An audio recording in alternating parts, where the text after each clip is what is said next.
I never thought I would see my mother Carol standing on my front porch again after 16 years of complete silence. But there she was, last Tuesday morning, demanding $40,000 for my half sibling's college tuition. Like she had every right in the world.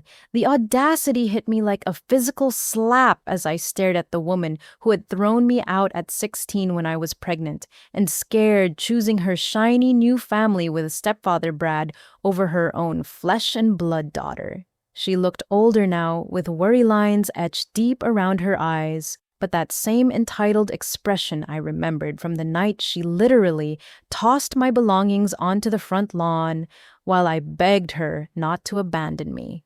What happened next would change everything. Standing there in my marble foyer, staring at this woman who had caused me so much pain, I felt transported back to that horrible night when I was just 16 years old. The memory crashed over me like a tsunami, every detail crystal clear despite the years that had passed between us. I had been trembling when I told Carol about the pregnancy, clutching the positive test in my sweaty palm while she sat at our kitchen table paying bills. The fluorescent light above us buzzed and flickered, casting harsh shadows across her face as the words tumbled out of my mouth in a rush. I expected shock, maybe disappointment, but I never anticipated the volcanic rage that erupted from her. "Are you completely out of your mind, Albina?"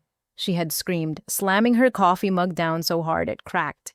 "Do you have any idea what you've done to this family, to my marriage?" The marriage she was referring to was her 6-month-old union with Brad, a construction foreman with twin children from his previous relationship. Jessica and Ryan were both 14, then polite but distant, and Carol had been bending over backward to prove herself as the perfect stepmother to secure her place in this new family structure. "I can't have this baby disrupting everything I've worked for," she continued, her voice getting shriller with each word. "Brad and I have plans, real plans for our future, and his kids need stability right now after their mother died in that car accident. You're going to fix this problem or you're going to leave." The ultimatum hung in the air between us like a poisonous cloud. Fix this problem. Those words echoed in my head as I realized she was talking about my unborn child, like it was nothing more than an inconvenience to be eliminated. "I'm not getting an abortion," I whispered, my voice barely audible above the hum of the refrigerator. Carol's face went white, then red, then a mottled purple I had never seen before. "Then you have 24 hours to pack your things and get out of my house. I won't let you destroy what I've built here." I spent that entire night crying and pleading with her to reconsider, but she remained stone-faced and unmovable. When my boyfriend Danny found out about the pregnancy the next morning, he literally ran away from me in the school hallway, leaving me standing alone by my locker while classmates stared and whispered. That evening, true to her word, Carol began throwing my belongings out the front door while Brad watched silently from the living room window. My clothes landed in muddy puddles on the lawn, my textbooks scattered across the driveway. The acceptance letter from the Art Institute I had dreamed of attending fluttered away in the wind like a broken promise. "Here," Carol said, shoving a wrinkled envelope into my hand as I gathered what I could salvage. "This is all the help you're getting from me." Inside was exactly $47 and a handwritten note that said, "You made your choice. Live with it." I slept in Riverside Park that first night, curled up on a bench with my backpack as a pillow, listening to the sound of traffic and trying to figure out how I was going to survive. The stars above me looked cold and distant, offering no comfort or guidance for the frightening path ahead. Now, 16 years later, standing in my beautiful home with its vaulted ceilings and custom artwork, Carol had the nerve to look me straight in the eye and deliver her first shocking revelation. "I've been planning this conversation since I saw your interview in Forbes last month," she said, opening her purse and pulling out a folded magazine clipping. "You've done very well for yourself, Albina, very well indeed." The way she said it made my skin crawl. There was no pride in her voice, No maternal satisfaction at her daughter's success, only cold calculation as if she was appraising a piece of property she intended to purchase. "You planned this?" I asked, my voice barely controlled. "Of course I planned it. Do you think I would just show up here without knowing exactly what I wanted to say? I've been watching your career for years, keeping track of your achievements, your business growth, your real estate investments. I know exactly how much you can afford to help your family." The word family coming from her mouth made me want to laugh and scream at the same time. This woman who had thrown me away like garbage now wanted to claim me as family when it suited her financial needs. The memories of those early years after she abandoned me came flooding back as Carol stood in my entryway talking about family obligations as if she had any right to use that word. The months following my expulsion from her home had been a nightmare of survival that nearly broke me completely.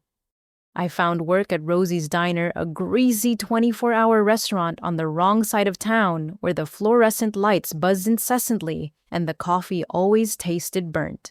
The manager, a weathered woman named Dorothy, took pity on my situation and let me work double shifts to make enough money for rent on a tiny studio apartment above Murphy's laundromat.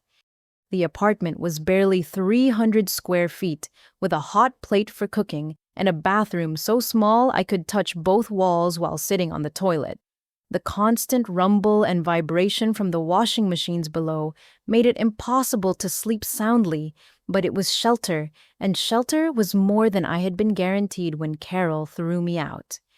My pregnancy progressed through those grueling months while I served coffee and scrambled eggs to truck drivers and night shift workers. My feet swelled until I could barely fit them into my work shoes. My back ached constantly from standing for 12 hours at a stretch. Some customers were kind, leaving extra tips when they noticed my condition. Others made crude comments about teenage mothers that left me crying in the storage room during my breaks. I gave birth to Emma during a thunderstorm in March when the hospital was overwhelmed with emergency cases from car accidents on the rain-slicked highways. The labor lasted 14 hours, and I went through most of it alone because Dorothy couldn't leave the diner during the dinner rush and I had no one else to call. Emma was perfect.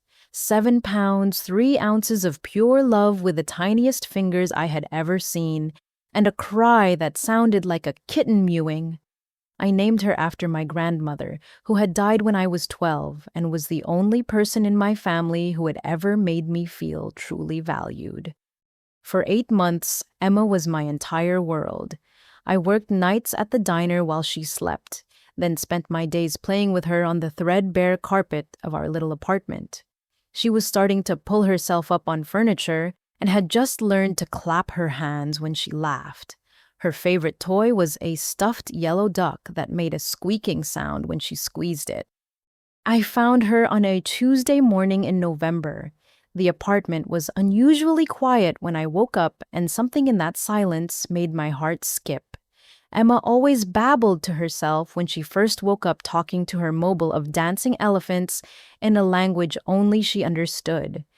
But that morning there was no sound at all. She was lying in her crib exactly as I had placed her the night before, but her lips were blue and her tiny body was cold to the touch.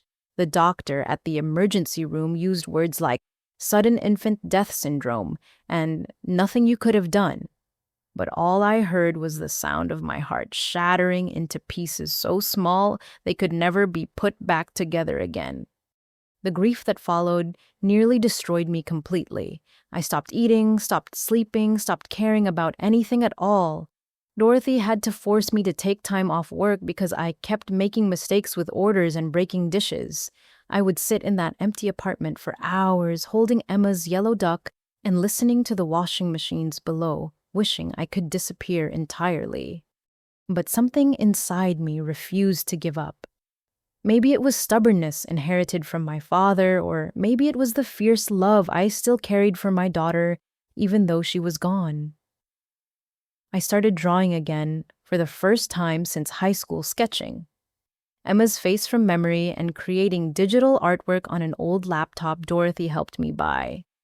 The art became my lifeline, my way of processing grief that was too big for words. I taught myself graphic design programs through online tutorials working late into the night while the rest of the world slept. Creating beautiful things felt like building a bridge between the world of loss I lived in and the world of possibility that might still exist somewhere beyond my pain. Now, standing face to face with Carol after all these years, she delivered another devastating blow that brought all that old anguish rushing back. "I heard about Emma's death," she said matter-of-factly as if discussing the weather. "Mrs. Henderson from down the street told me about it a few months after it happened, but I couldn't reach out to you then because I was protecting my new family from unnecessary drama." The casual cruelty of those words hit me like a physical blow. She had known about my daughter's death, known about the most devastating loss of my life, and had chosen to remain silent because offering comfort to her own child might have caused drama for the family that had replaced me. "You knew," I whispered, my voice breaking despite my efforts to stay strong. Of course I knew. But Jessica and Ryan were going through a difficult adjustment period with their father's remarriage, and Brad felt it would be inappropriate for me to get involved in your personal problems. We had to think about what was best for the children who were actually part of our household. The children who were actually part of our household. As if I had never been her child at all, as if the 16 years she had raised me were somehow less real than the relationship she had built with Brad's twins. The rage that filled me as Carol spoke about protecting her real family from my grief was white-hot and all-consuming. But I forced myself to stay calm and listen as she continued her calculated assault on my emotions. She seemed oblivious to the pain she was causing, or perhaps she simply didn't care as long as she got what she wanted. Anyway, she continued waving her hand dismissively as if my daughter's death was a minor inconvenience we needed to move past. "That's all ancient history now. What matters is the present situation and your ability to help your siblings get the education they deserve." She reached into her oversized handbag and pulled out a manila folder that looked suspiciously well organized for a casual visit. My stomach dropped as she opened it and began spreading papers across my granite kitchen counter like she was conducting a business presentation. "I've been following your success story for quite some time," she said, her voice taking on an almost predatory tone. "Your company, Emma's Vision, has been featured in several business magazines over the past few years. According to this article from Entrepreneur Magazine, your annual revenue exceeded $3 million last year alone." I stared at the printouts she was laying out systematically. Screenshots of my company's website, copies of interviews I had given to business publications, photos from the Forbes article where I had been featured as one of the top female entrepreneurs under 35. Even pictures from my personal social media accounts showing my home, my car, my success. She had been stalking my life from a distance for years, cataloging my achievements, not with pride, but with cold calculation, building a case for why I owed her something. The violation of it made me feel sick to my stomach. "This house," she continued, gesturing around my kitchen with its custom cabinets and professional-grade appliances, "Zillow estimates it at $1.2 million. Your Tesla in the driveway retails for about $80,000. According to LinkedIn, you employ 43 people at your agency, which suggests a very healthy profit margin." She knew everything. My business metrics, my personal assets, probably my credit score and bank balances if she had dug deep enough. This wasn't a spontaneous visit from a regretful mother seeking reconciliation. This was a calculated shakedown by someone who had been planning this conversation for months, maybe years. "How did you get all this information?" I asked, trying to keep my voice steady. "Social media makes it very easy to keep tabs on people these days," she replied with a shrug. "You've been quite generous with sharing your success story online. Very inspiring, really. A teenage mother who lost her baby but still managed to build a multi-million-dollar business from nothing. It's the kind of story that gives people hope. The way she said it made my success sound like a marketing gimmick rather than the result of years of back-breaking work and sacrifice. She had reduced my journey through grief and determination into bullet points on a spreadsheet designed to justify her financial demands. I started Emma's vision to honor my daughter's memory, I said quietly. Every project we take on every client we serve, it's all done in her name. This business isn't just about money for me. That's very touching, Carol replied, but her tone suggested she found my sentimentality inconvenient rather than moving. But the reality is that you have resources now, significant resources, and your family needs help. Jessica and Ryan are both graduating from high school this spring, with excellent grades and bright futures ahead of them. They deserve the same opportunities you had. The irony of that statement was staggering. The opportunities I had, I wanted to laugh, but the sound that came out was more like a bitter bark. The opportunities she was referring to had been ripped away from me when she threw me out at 16. I had clawed my way to success through sheer determination and countless 18-hour workdays, not because anyone had given me opportunities. After losing Emma, I had thrown myself into learning everything I could about digital marketing and user experience design. While other people my age were going to college and building normal social lives, I was teaching myself advanced coding languages and studying consumer psychology through free online courses. My first real breakthrough came when I designed a mobile app interface for a local restaurant that increased their online orders by 40% in just 3 months. Word spread through the small business community, and soon I was getting requests from companies across the state who wanted similar results. I reinvested every penny I earned back into better equipment and more advanced training. No vacations, no new clothes, no entertainment expenses. Just work and learning and slowly, painfully building something meaningful from the ashes of my destroyed dreams. By the time I was 25, I was managing social media campaigns and website designs for dozens of small businesses. By 30, I had hired my first employees and moved into a real office space.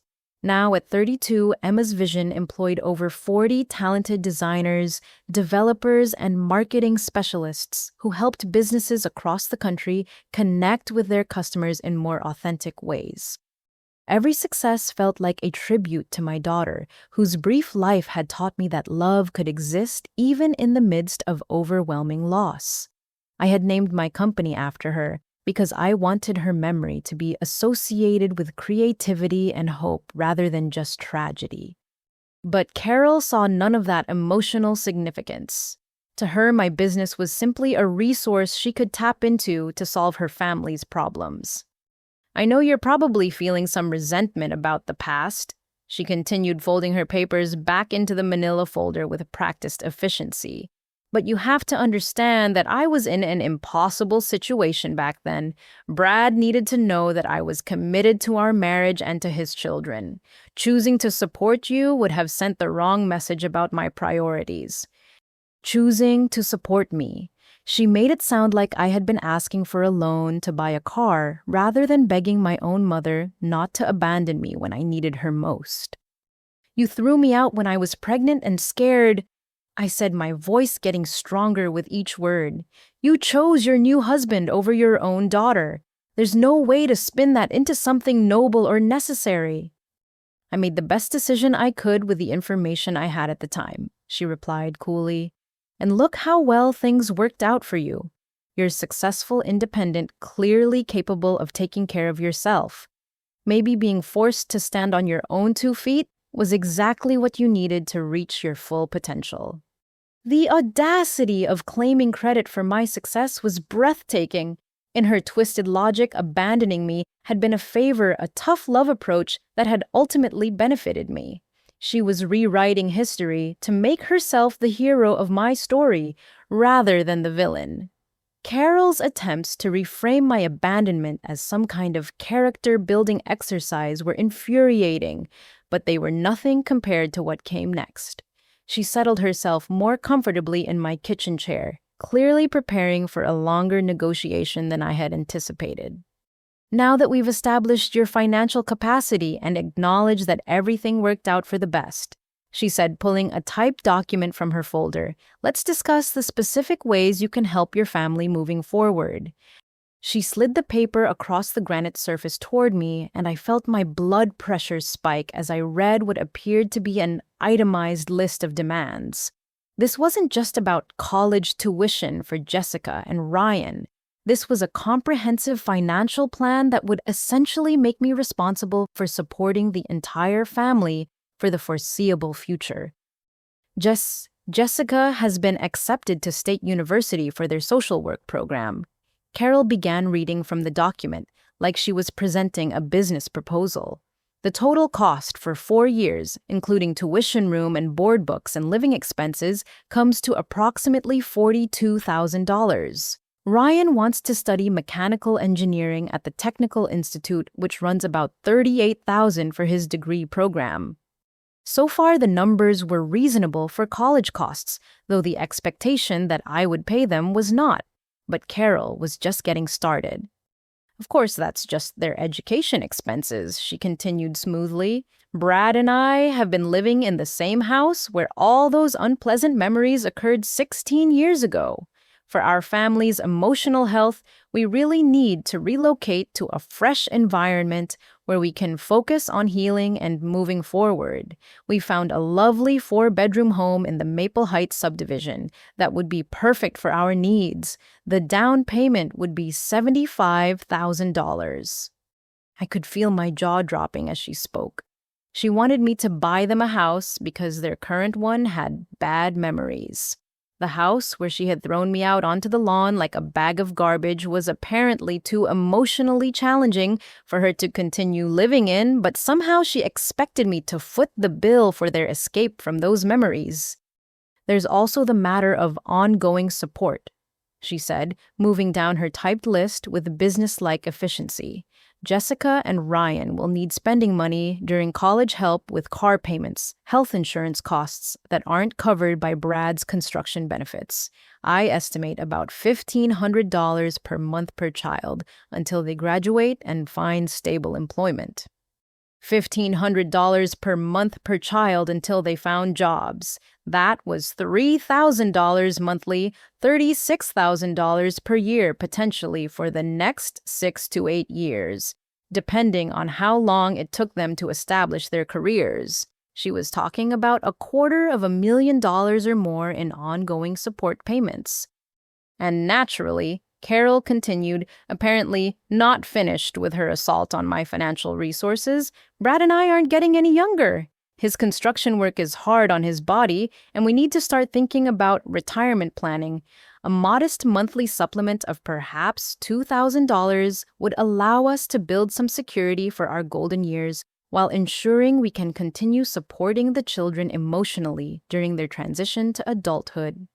Now she wanted a retirement fund too, $2,000 per month for the rest of their lives, which could easily add up to another $500,000 or more. I was no longer looking at a request for college help. This was a demand for permanent financial dependency. You want me to give you over $1 million? I said slowly, making sure I understood the scope of her expectations. I prefer to think of it as investing in your family's future, she replied, her tone suggesting I was being unreasonably dramatic. You have the resources, Albina. This money wouldn't even make a significant dent in your net worth, but for us, it would mean the difference between struggling and thriving. The casual way she discussed my money as if it belonged to her by right made me want to throw her out of my house immediately. But before I could respond, she played her next card. Of course, if you're not interested in helping voluntarily, there are other approaches we could take, she said, her voice taking on a subtle but unmistakable threatening tone. You've built quite a reputation in the business community. Your clients trust you to handle their marketing and branding with professionalism and discretion." My stomach clenched as I realized where this conversation was headed. "What are you implying?" I asked.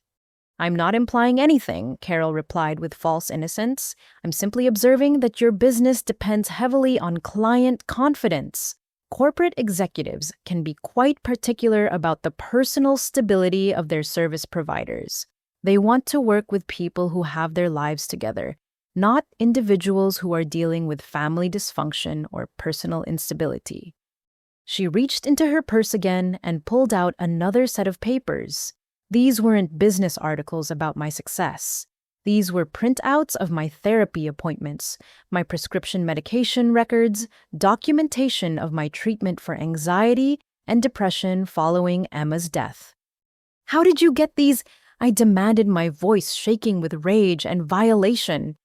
"Information has a way of becoming available when people know where to look," she said calmly. "The important thing is how this information might be interpreted by your business associates. Mental health issues, prescription drug use, a history of family abandonment, and teen pregnancy. Some clients might find these details concerning when evaluating their professional relationships." She was threatening to sabotage my business relationships by revealing private medical information and spinning my personal history in the most damaging way possible. The therapy I had sought to deal with my grief, the medication that had helped me function during the darkest period of my life, the teenage pregnancy that had resulted from my mother's own failures of support, all of it could be weaponized against me if she chose to share it with my professional network. "You're threatening to blackmail me," I said. "I'm encouraging you to see the bigger picture," Carol corrected. "Family loyalty should come naturally, but sometimes people need additional motivation to do the right thing. Jessica and Ryan didn't choose to be born into a family with financial challenges. They deserve better than what Brad and I can provide on our own." The twisted logic of her position was staggering. She was claiming moral authority while threatening to destroy my business, unless I paid for the consequences of her life choices. The children she had chosen over me were now supposed to be my responsibility to support, backed up by threats to ruin the career I had built through my own determination. "I gave you life," she continued, her voice taking on an almost religious fervor. "I raised you for 16 years, fed you, clothed you, provided you with a home and education. Everything you've achieved is built on that foundation I gave you. These resources you've accumulated, they're not really yours alone. They're partially mine because I made your success possible." She actually believed that giving birth to me and providing basic parental care for 16 years gave her ownership rights to my adult achievements. In her mind, my business success was partially her property because she had once changed my diapers and driven me to school. The entitlement was so overwhelming that I felt dizzy trying to process it. This woman who had thrown me away when I needed her most now wanted to claim credit for my success and demand a lifetime of financial tribute for the privilege of having been born. After Carol left my house with her outrageous demands and veiled threats, I sat in my kitchen for a long time, staring at the business cards scattered on my counter and trying to process what had just happened. The violation of my privacy, the casual cruelty of her approach, and the sheer magnitude of her financial expectations left me feeling like I had been hit by a freight train. But underneath the shock and anger, something else was stirring. Call it intuition, or maybe just the survival instincts I had developed during those brutal years after she abandoned me. Something about Carol's desperation didn't add up. The carefully prepared documents, the stalking of my social media, the willingness to resort to blackmail, all of it suggested someone who was operating from a position of weakness rather than strength. I picked up my phone and called Marcus Rivera, a private investigator who had helped my business with background checks on potential clients in the past. Marcus was a former police detective who specialized in financial investigations. And if anyone could uncover the truth about Carol and Brad's situation, it would be him. Albina, good to hear from you, Marcus said when he answered. What can I do for you? I explained the situation as objectively as possible, giving him Carol and Brad's full names, their address, and everything I knew about their family circumstances. Marcus listened without interruption, occasionally asking clarifying questions about dates and details. Oh, sounds like your mother is operating from some kind of pressure, he said when I finished. People don't usually go to these lengths unless they're desperate. Give me 48 hours and I'll tell you exactly what's going on with their finances and living situation. Those 48 hours felt like the longest 2 days of my life. I tried to focus on work, reviewing marketing campaigns and meeting with clients, but my mind kept drifting back to Carol's threats and demands. Part of me wanted to just pay the money and make the whole situation disappear. I could afford it technically, and it would certainly be easier than dealing with whatever drama was coming next. But a larger part of me knew that giving in to blackmail would only make things worse. Carol had made it clear that she saw me as a permanent solution to her family's financial problems, not a one-time source of help. If I paid now, there would always be another crisis, another emergency, another reason why I owed them more money. Marcus called me early Thursday morning with results that were even worse than I had imagined. Your mother and stepfather are in serious financial trouble, he began without preamble. I'm talking about the kind of debt that can destroy families and potentially land people in legal jeopardy. He had traced their credit reports, bank statements, and public records going back 5 years. The picture that emerged was one of systematic financial self-destruction, driven by gambling addiction and compulsive spending. Brad has been gambling heavily at the River Casino for the past 3 years, Marcus continued. I was able to confirm losses of at least $60,000 through their player rewards program, but the real number is probably much higher. Carol is also a regular at the slots, though she's been more careful about hiding her losses. The house I remembered from my childhood, which had seemed so important to Carol that she was willing to throw me away to keep it, was actually mortgaged to the hilt. They had taken out multiple home equity loans and credit lines against the property, borrowing against its value to fund their gambling habits and lifestyle expenses. They're currently 3 months behind on their mortgage payments, Marcus explained. The bank has already started foreclosure proceedings, though they've been granted a temporary extension to arrange alternative financing. Without a significant cash infusion in the next 30 days, they're going to lose the house entirely. Even more devastating was the revelation about Jessica and Ryan's college funds.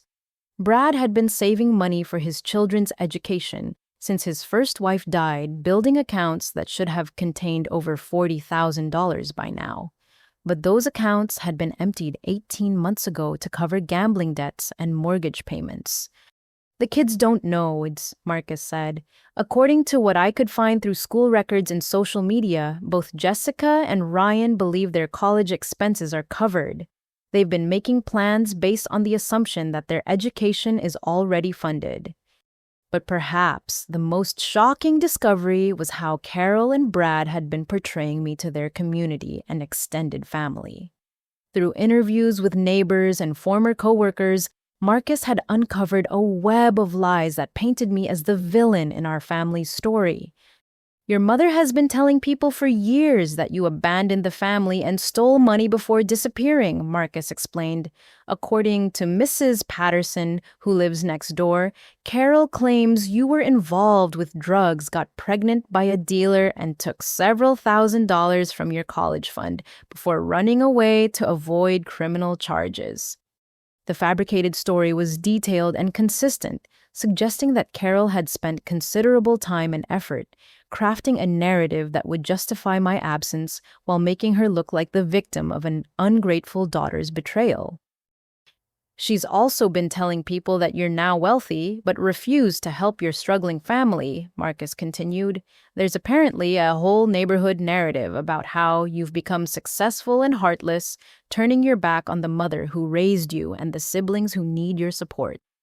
The systematic character assassination was breathtaking in its scope and cruelty. For 16 years, Carol had been poisoning my reputation in our hometown, ensuring that anyone who might have questioned her version of events would instead see me as the ungrateful child who had abandoned her loving family.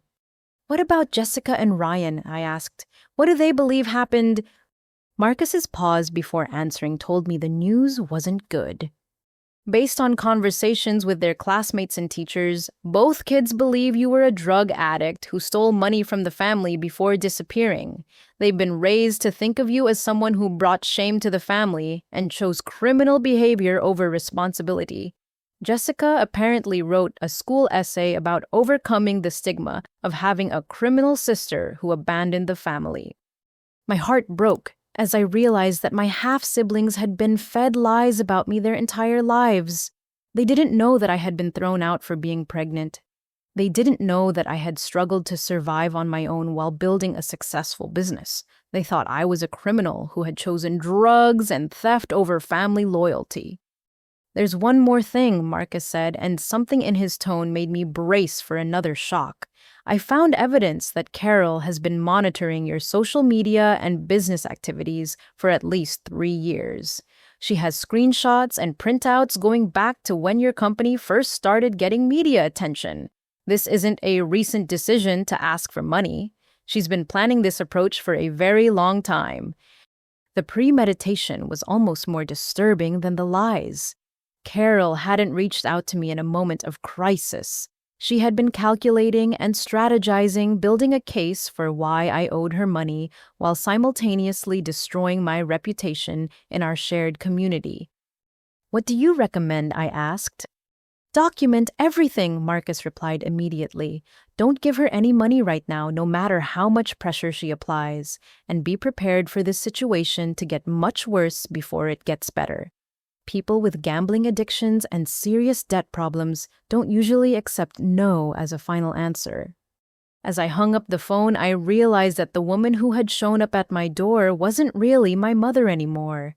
She was a desperate stranger who was willing to destroy anything and anyone to solve her financial problems, even if it meant weaponizing her own children against the daughter she had already abandoned once. 3 days after my conversation with Marcus, I was working in my home office when my doorbell rang. Through the security camera monitor, I could see a young woman standing nervously on my front porch, shifting her weight from foot to foot and glancing around like she was afraid of being watched. I didn't recognize her at first. The last time I had seen Jessica, she had been a skinny 14-year-old with braces and an awkward teenage haircut. The person at my door was an 18-year-old woman with long auburn hair and Brad's distinctive green eyes, but there was something in her posture that reminded me of myself at that age. A combination of determination and vulnerability that suggested someone trying very hard to be brave while feeling completely overwhelmed. When I opened the door, she looked up at me with an expression of surprise and recognition that told me she knew exactly who I was. "You're Albina," she said, her voice soft but steady. "I'm Jessica. I think we need to talk." I invited her inside, noting how she looked around my home with wide eyes that took in the artwork, the hardwood floors, the obvious signs of success and stability. Her clothes were clean but clearly secondhand, and there was a weariness in her face that seemed too old for someone who hadn't yet graduated high school. "I'm sorry to just show up like this," Jessica said as we settled in my living room, "but I didn't know how else to find you, and I couldn't ask Mom or Brad for your contact information because they don't know I'm here." "How did you find my address?" I asked gently. "I work part-time at the county assessor's office filing property records," she explained. "Once I knew your full name from the business articles Mom has been printing out, it wasn't hard to look up your house information. I hope that's not too creepy." The mention of Carol printing out articles about me confirmed what Marcus had discovered about the long-term stalking of my career, but Jessica's tone suggested she found her mother's behavior concerning rather than normal. "What did you want to talk about?" I asked. Jessica took a deep breath and pulled a manila envelope from her backpack. I found these hidden in Mom's dresser when I was helping her organize her closet last week. She opened the envelope and spread a collection of photographs across my coffee table. My breath caught in my throat as I recognized images from my teenage years. Pictures of me at school events, family photos from before Carol's remarriage, and most shocking of all, a photo of me taken during my pregnancy, my hand resting on my rounded belly as I smiled at whoever was behind the camera. Mom told us you ran away when you were 16 because you got involved with drugs and stole money from the family college fund, Jessica said quietly. But pregnant girls don't usually run away, do they? They usually get kicked out. The simple observation carried so much weight that I had to pause before responding. Jessica was clearly intelligent and thoughtful, capable of questioning the narrative she had been given when the evidence didn't match the story. "What else did you find?" I asked. "College brochures with your name on them," she replied, pulling more papers from the envelope. "Acceptance letters from art schools, a scholarship offer for $15,000. Why would someone who was planning to run away and become a drug addict apply to colleges and win scholarships?" I looked at the documents she had uncovered, remembering the dreams they had represented. The future I had been planning before my pregnancy changed everything: the artistic career I had hoped to pursue, the education that had been within my reach, before Carol decided that my stepfather's comfort was more important than my survival.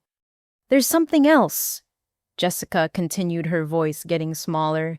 "I've been working 3 jobs to save money for college because Mom and Brad keep saying money is tight. But last weekend, I went to check on the college fund account Dad set up for Ryan and me after our mom died, and it's empty. Completely empty." She pulled out bank statements that showed the systematic draining of the college accounts over the past 18 months. Withdrawals that corresponded exactly with the gambling losses. Marcus had uncovered money that should have secured Jessica and Ryan's education instead, funding their parents' addictions. "I confronted Mom about the missing money, and she said you were supposed to pay for our college because you owe the family for all the help you received growing up," Jessica said. "But if you were kicked out at 16, what help could you possibly owe us for—" The courage it must have taken for her to question the adults in her life and seek out the truth was remarkable. Jessica was essentially calling her parents liars and thieves, risking family stability for the sake of understanding what had really happened to her half-sister. "Where's Ryan?" I asked. "Does he know you're here?" Jessica's expression grew troubled. "Ryan still believes everything Mom and Brad have told us about you. He thinks you're a criminal who abandoned the family and now refuses to help us out of pure selfishness. He's angry about the missing college money, but he blames you for not stepping up to fix the situation, rather than blaming our parents for stealing his education fund." "What do you think happened?" I asked gently. Jessica was quiet for a long moment, staring at the photographs spread between us. "I think Mom got pregnant as a teenager and her parents kicked her out. I think she struggled and suffered and somehow managed to build a successful life anyway. And I think our parents have been lying to us about everything because they're ashamed of what they did and desperate for money to fix their mistakes." Her assessment was remarkably accurate for someone who had been raised on lies and manipulation. Despite years of programming designed to make her hate me, Jessica had been able to see through the deception when confronted with actual evidence. "I need to know the truth," she said, looking directly at me with eyes that were both pleading and determined. "Not the version Mom tells, not the version that makes our family look good, but the real truth about what happened 16 years ago and why you disappeared from our lives." I took a deep breath and began to tell her the story. The pregnancy announcement, Carol's ultimatum the night I was thrown out onto the lawn, while Brad watched silently from the window. I told her about Emma, about the grief that nearly destroyed me, about the business I had built from nothing as a way to honor my daughter's memory. Jessica listened without interrupting her expression, growing more horrified as the reality of our family's dysfunction became clear. When I finished, she sat in silence for several minutes, processing the difference between the lies she had been told and the truth she had finally uncovered. "I'm so sorry," she whispered, finally tears streaming down her face. "I'm so sorry for what they did to you, and I'm sorry that Ryan and I have been living off the money that should have been yours, while believing you were the bad person in this story." "You were children," I said firmly. "None of this is your fault. You and Ryan are victims of their lies just as much as I am." "Ryan's not going to see it that way," Jessica said, wiping her eyes with the back of her hand. "He's been accepted to 3 colleges, but he turned them all down because he thought we couldn't afford the tuition. He's been working construction with Brad, helping to pay the family bills while planning to go to community college instead of pursuing his engineering degree. When he finds out our parents stole his college money and then tried to manipulate you into replacing it, he's going to lose his mind." The picture she painted of Ryan's sacrifice and disappointment made my heart ache. Both of these young people had been manipulated and used by the adults who were supposed to protect them, and now they were facing the consequences of choices they hadn't made and lies they hadn't told. "What are you going to do now?" I asked. Jessica straightened her shoulders in a gesture that reminded me powerfully of myself at her age, preparing to face an uncertain and frightening future with whatever courage I could muster. "I'm going to tell Ryan the truth," she said. "All of it. And then we're going to figure out how to fix this mess without letting Mom and Brad destroy any more lives." Jessica and I talked for another 2 hours that afternoon, and with each revelation, the picture of my mother's new family became more devastating and complex. What I had initially seen as a simple case of financial greed was actually a multi-layered tragedy involving abuse addiction and children trapped in an increasingly dangerous situation. "There's something else I need to tell you," Jessica said as our conversation wound down. "Something I've never told anyone because I was afraid it would make things worse for our family." She took a shaky breath and looked down at her hands folded in her lap. "Brad hits Mom when he's been drinking. Not every night, but often enough that we all know to stay out of his way when he comes home from the casino with that look on his face." The casual way she delivered this information suggested that domestic violence had become so normalized in their household that she almost didn't think to mention it. My heart sank as I realized that the children I had once resented for taking my place had actually been living in fear and dysfunction for years. "How long has this been going on?" I asked. "It started about 2 years ago when their gambling losses got really bad," Jessica explained. "At first it was just yelling and throwing things, but it escalated when the bank started sending foreclosure notices. Now, when he loses big at the casino, he comes home looking for someone to blame, and Mom is usually the easiest target." She described a household where everyone walked on eggshells, trying not to trigger Brad's rage, while Carol made excuses for his behavior and tried to keep the family together through increasingly desperate measures. "Ryan and I have talked about calling the police, but Mom always begs us not to because she says it will make things worse." Jessica continued, "She's convinced that if we can just get enough money to pay off the debts and start fresh, Brad will go back to being the man she married." The psychology of abuse was playing out exactly as it did in thousands of homes across the country. Carol was trapped in a cycle where she believed that changing external circumstances would fix her abuser's behavior, refusing to acknowledge that the problem was Brad himself rather than their financial situation. Mom's been researching divorce lawyers," Jessica admitted quietly. "I saw the printouts in her computer browser history, but she's terrified of leaving because she doesn't have any money of her own, and Brad has convinced her that no one would believe her if she tried to report the abuse." Suddenly, Carol's desperate demand for money began to make more sense. It wasn't just greed driving her behavior. It was terror and a misguided belief that financial independence would give her the power to escape an increasingly violent marriage. "That's part of why she's so focused on getting money from you," Jessica continued. "She's not just thinking about our college expenses. She's thinking about having enough cash to leave Brad and start over somewhere else with Ryan and me."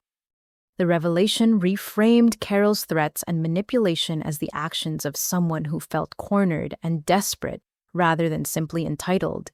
It didn't excuse her behavior, but it explained the frantic energy behind her demands and her willingness to resort to blackmail.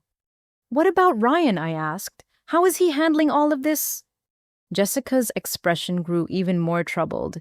"Ryan blames himself for the family's problems. He thinks if he works harder and brings home more money from construction jobs, he can fix everything.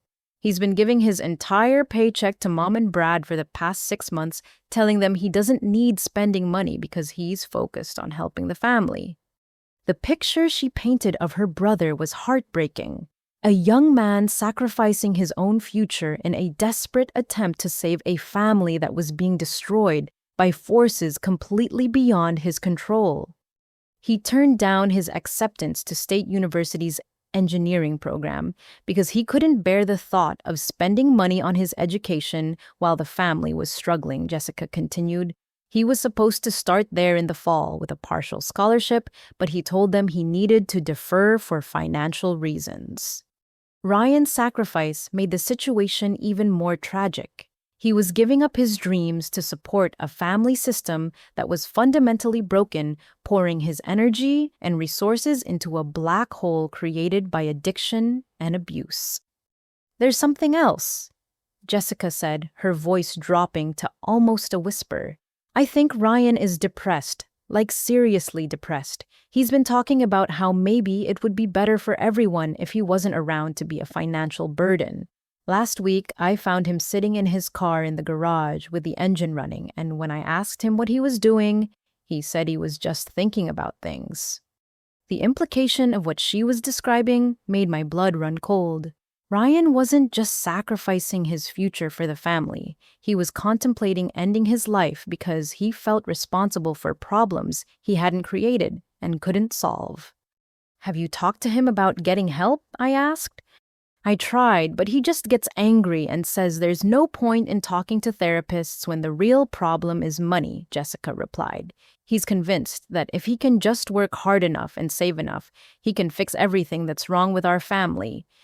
The weight of responsibility that Ryan was carrying was crushing him, and the adults in his life were too absorbed in their own problems to notice that their son was drowning in despair. "Jessica," I said carefully, "I think you and Ryan need to get out of that house, tonight. This situation is dangerous, and it's getting worse." She shook her head immediately. "We can't leave Mom alone with Brad when he's drinking. If something happened to her because we weren't there to intervene, we'd never forgive ourselves." The loyalty that kept Jessica and Ryan trapped in an abusive household was admirable, but potentially deadly. They were protecting Carol while she made choices that put all of them at risk, and they couldn't see that their presence might actually be enabling her to stay in a dangerous situation. "What if there was another option?" I asked. "What if there was a way to help your family without anyone having to stay in danger?" Jessica looked at me with hope and skepticism warring in her expression. "What kind of option?" "I don't know yet," I admitted, "but I'm going to figure something out. You and Ryan deserve better than this, and so does your mother, even if she's making terrible choices right now." As Jessica gathered her things to leave, I realized that my anger toward Carol was being complicated by a reluctant understanding of her situation. She was still the woman who had thrown me out when I needed her most, but she was also a domestic abuse victim trapped in a cycle of violence and desperation. The question now wasn't whether I owed her money for raising me. The question was whether I could find a way to help two innocent young people escape the consequences of their parents' destructive choices without enabling those choices to continue. I didn't have to wait long to meet Ryan face to face. 2 days after Jessica's visit, I was in my kitchen making dinner when I heard shouting from my front yard. Through the window, I could see a young man pounding on my door with enough force to rattle the frame, his voice carrying clearly through the evening air.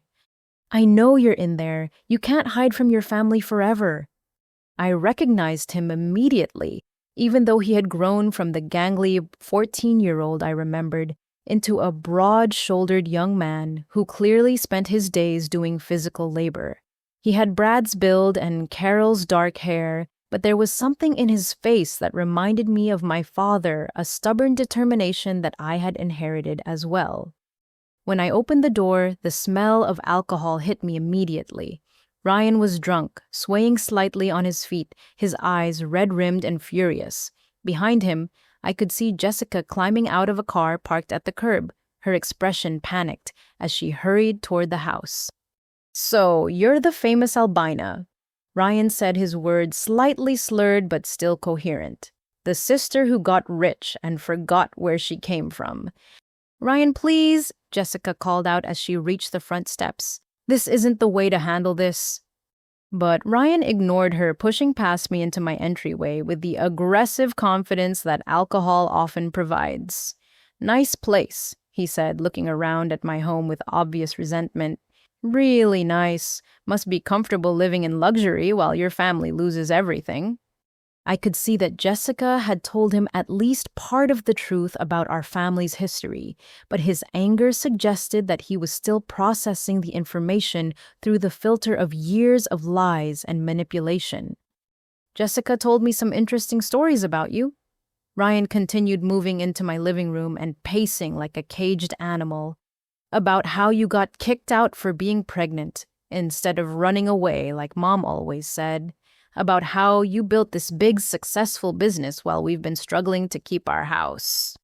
"Ryan, you're drunk," I said calmly. "Why don't you sit down and let Jessica drive you home?" "I'm not going anywhere until we settle this," he replied, his voice getting louder. "You want to know what it's like being the son of failures. You want to know what it's like watching your dad drink himself into violence every night while your mom cries herself to sleep. You want to know what it's like giving up your dreams because your family can't afford to send you to college." The pain in his voice was raw and devastating.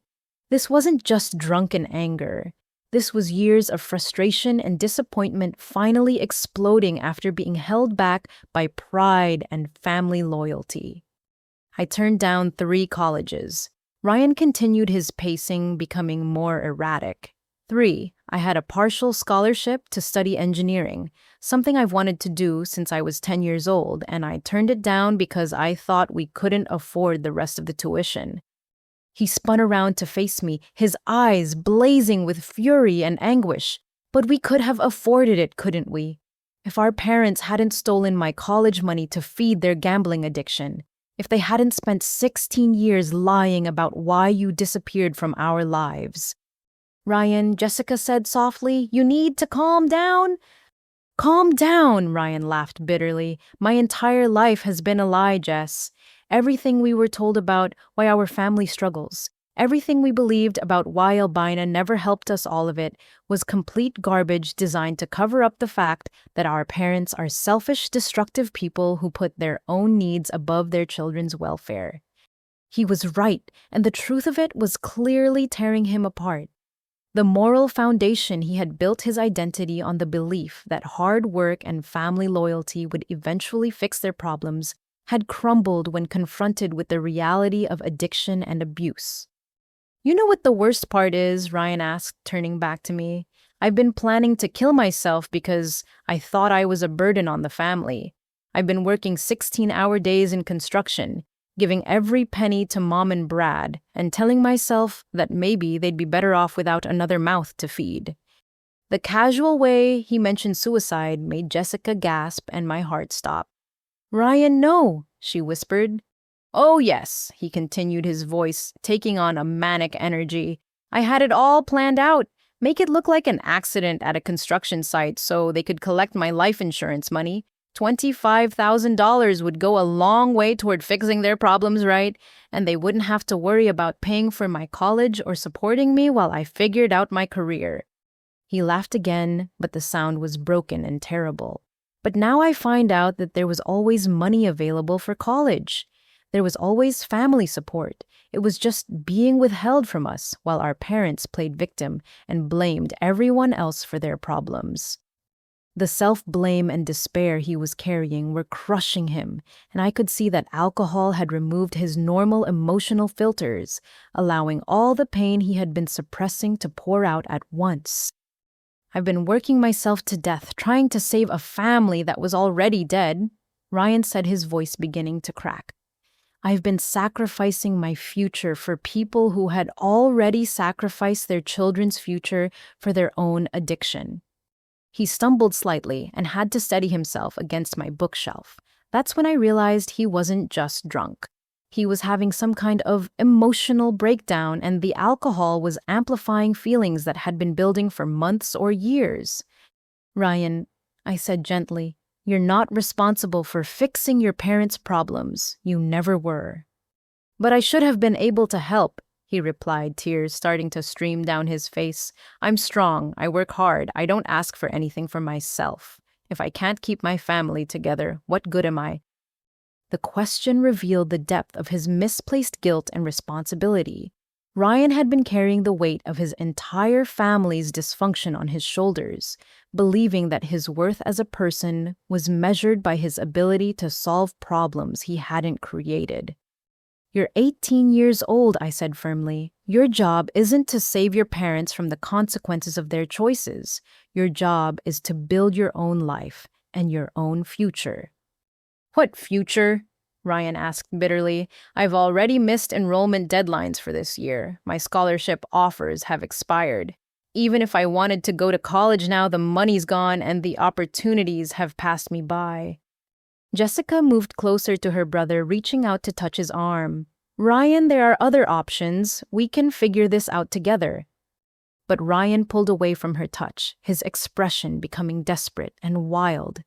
Don't you see? We're trapped, just like Mom is. We can't leave her alone with Brad when he's violent. We can't afford to go to college. We can't fix our parents' problems, but we can't abandon them either. There's no way out. The hopelessness in his voice was terrifying. This was a young man who had been pushed beyond his emotional limits, and I could see that he was teetering on the edge of making a decision that couldn't be undone. Ryan, I said carefully, you're not trapped. There are always options even when we can't see them clearly. Name one, he challenged. Name one option that doesn't involve abandoning Mom to Brad's violence or staying trapped in this nightmare forever. I looked at this young man who shared my blood but had been raised as my enemy, and I made a decision that surprised even me. Come live with me, I said. Both of you, tonight. We'll figure out the rest tomorrow. Ryan stared at me in shock, his anger momentarily replaced by confusion as he processed what I had just offered. What? I have 4 bedrooms in this house, I said, my mind racing as I realized I was making a commitment that would change all our lives. You and Jessica can stay here while we figure out a real solution to this situation. You don't have to choose between abandoning your mother and sacrificing your futures.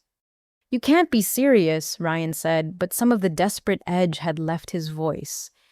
I'm completely serious. You're both victims of the same lies and manipulation that destroyed my relationship with this family 16 years ago. I won't let your parents' bad choices ruin your lives the way they tried to ruin mine. Jessica looked between Ryan and me, hope and uncertainty warring in her expression. But what about Mom? We can't just leave her with Brad. We're not abandoning her, I replied. We're removing you from immediate danger while we work on a longer-term plan that addresses everyone's needs, including hers.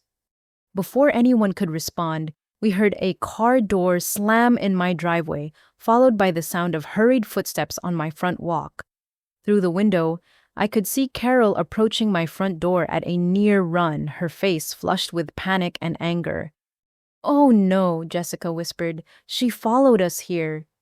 Carol burst through my still open front door without invitation, her eyes immediately locking onto Ryan and Jessica with a mixture of fury and desperation that made the air in the room feel electric with tension. Oh, what are you doing here? She demanded, looking back and forth between her children.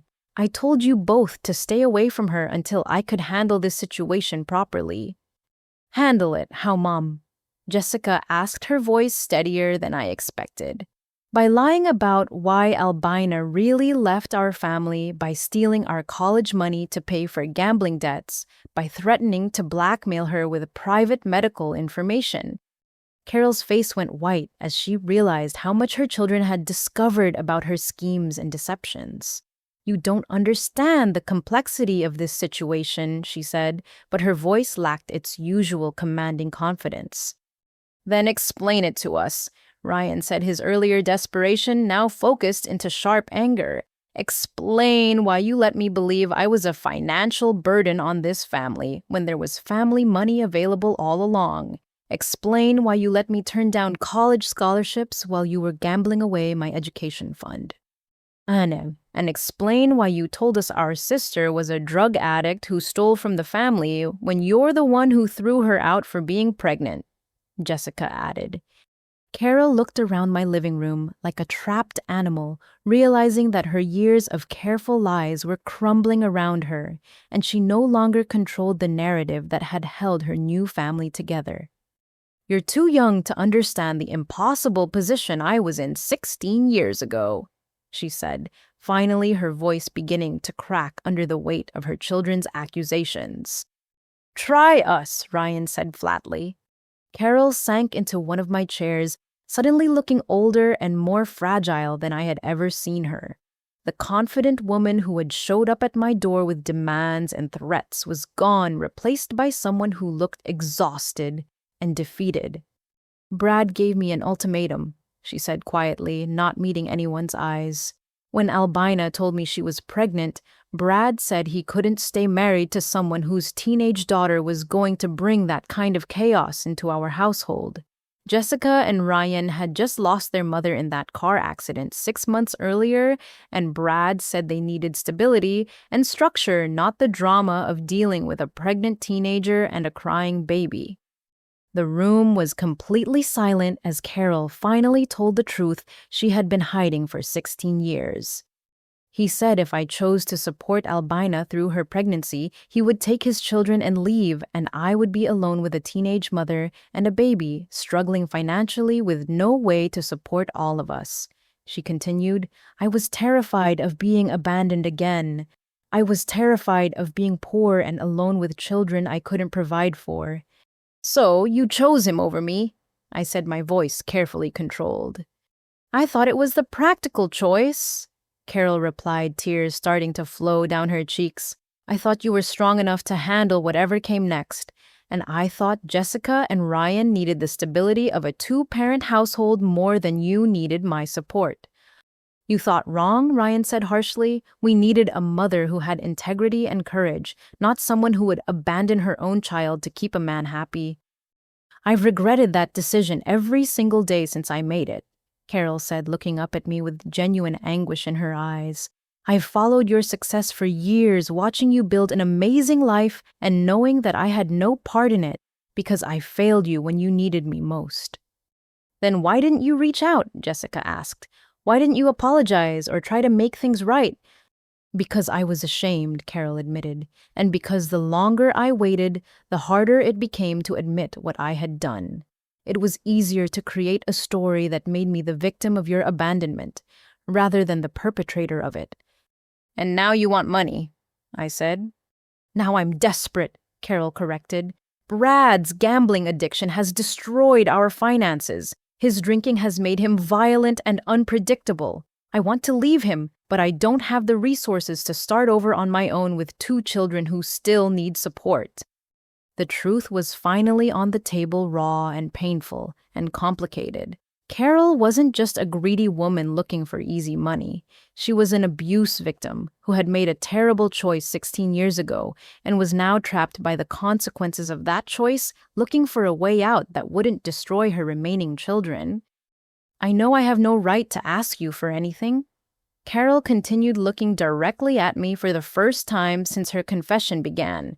I know that what I did was unforgivable, and I know that you owe me nothing after the way I treated you, but I'm asking anyway because I don't know where else to turn.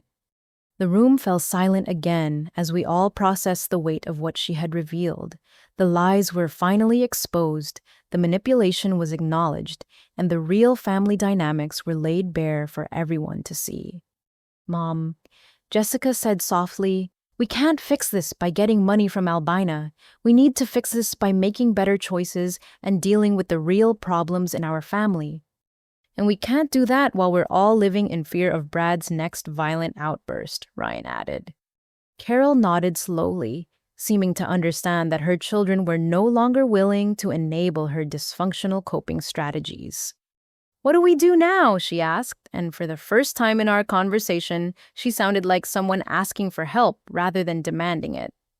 I looked around at this broken family that had once rejected me, and I realized that despite everything that had happened between us, these were still my people, flawed, damaged, and lost, but connected to me by blood and history in ways that couldn't be erased by time or anger.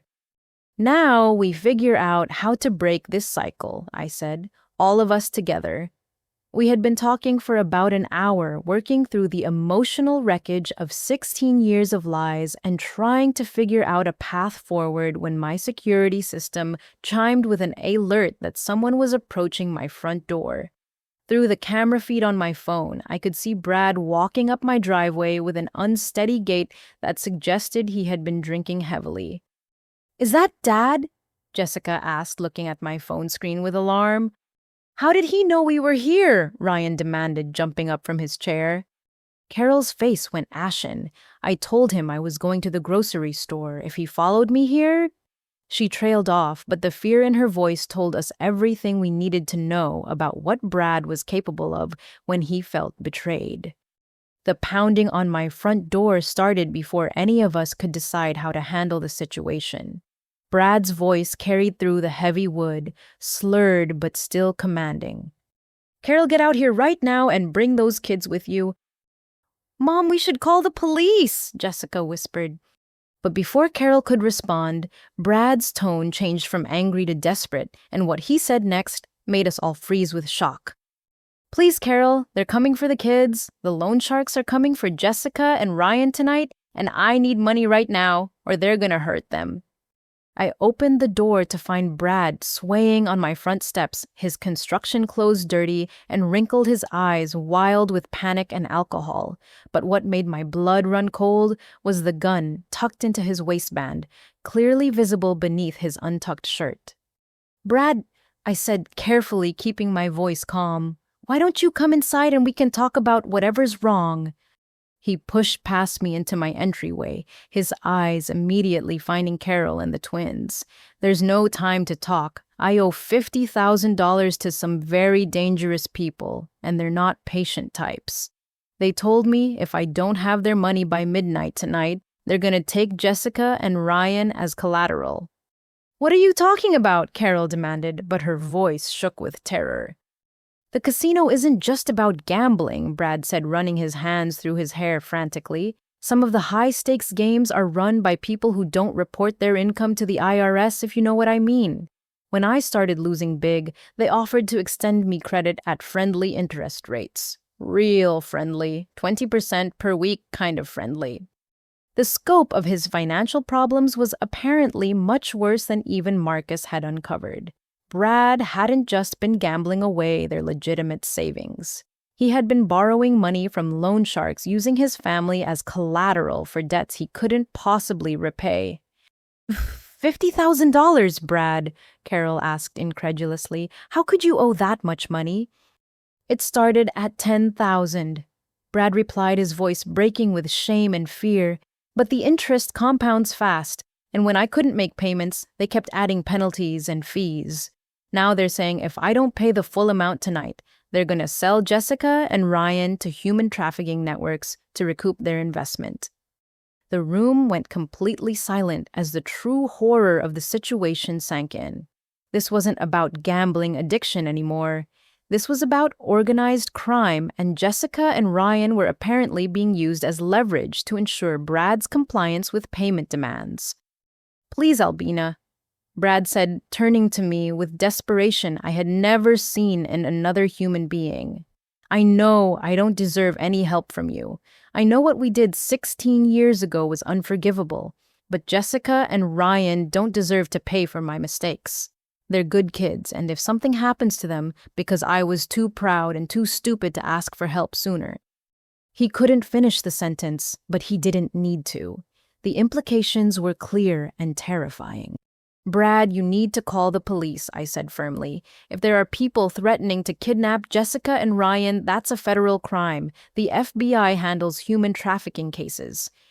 I can't call the police, Brad replied, his hand moving unconsciously toward the gun in his waistband. These people have connections everywhere. Cops, judges, prosecutors. If I report them, they'll know about it within hours, and they'll take the kids tonight instead of waiting for payment. Then what are you suggesting? I asked, though I was afraid I already knew the answer.